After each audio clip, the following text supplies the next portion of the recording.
This is your boy Mr. G, and I'm ready to play another round of Name That Bike. So I'm going to put you on my noggin, then we're going to get on the bike, and we're going to talk about some more of those absolutely legendary, game-changing motorcycles that are the reason why the whole world's still on two wheels. Here we go. I'm going to take you,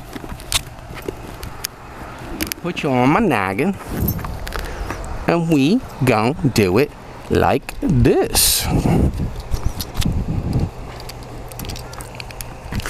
think I'll tuck the cord right in my shirt here.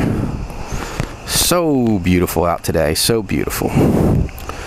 So let's talk about those game changers. It's going to be a shorter episode because my first bike's got a really simple clue. But I do want to say, somebody mentioned that that if you are looking at this on PC, it becomes an issue because in the description you can see the answer. So if you're a PC user, don't look down, fools. Don't look down. And remember, the pictures of the bike will actually be posted on my Instagram when this goes up. Now, we of course have our Jay Leno rule. Everybody gets to play except Jay. Why? Mostly just jealousy on my part. Like, how you get to play Name That Bike and you own a copy of all the legendary bikes? That ain't right. That's like the fat kid asking for your cake. No, you can't have a piece. So everyone else except Jay can play. And let's talk. The first bike that we're going to talk about is an iconic motorcycle, and there are three famous people that all rode one. And if I give you those three, you should be able to get the bikes. So, Marlon Brando rode one. Okay. The man, the myth, the legend, James Dean rode one. And then, of course, the biggie, the coolest of them all, Steve McQueen rode one. So, with those three clues, you should be able to get that first bike. And it takes me away from my legendary Honda talk, which was the whole first episode I did. And now I'm going to hop back to another Honda. Alright, so Mr. Honda in 1969, the year I was born, the year man walked on the moon, Honda just was obsessed with breaking the American market. And he came out with basically the first super bike. Now, some of the technologies I'm going to point out, you know, other companies had done before him, but no one had ever been able to make it stick and to mainstream it. That's really what Honda did. He put out this gigantic bike, and a super bike then was actually under 1,000 cc's. This was a big transverse inline 4 from the racing heritage that Honda had been working on. So, for example, Indian had an inline 4 that was amazing. This was way before this.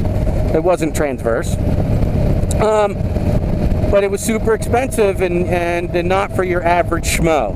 This was a low-cost transverse 4 with some just amazing offerings for the price. Number one, he mainstreamed front disc brakes. He put a front disc brake on this, and people bought this thing like hotcakes.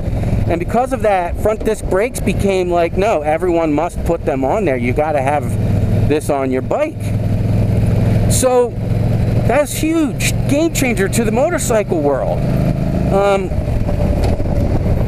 Also, electric starter.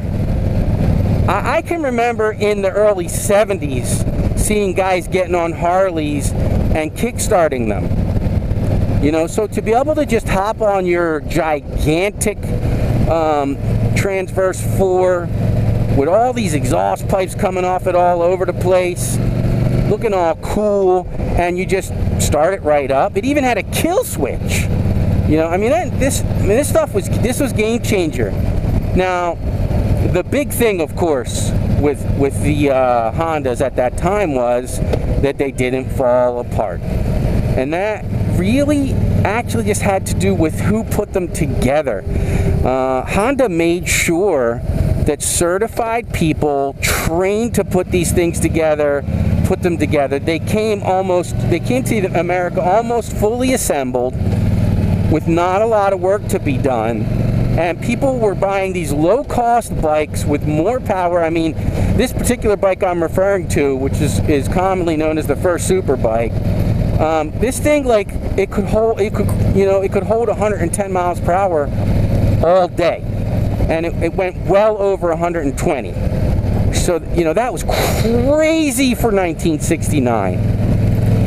And you're never worrying about this bike falling apart on you, where most motorcyclists had to be mechanics.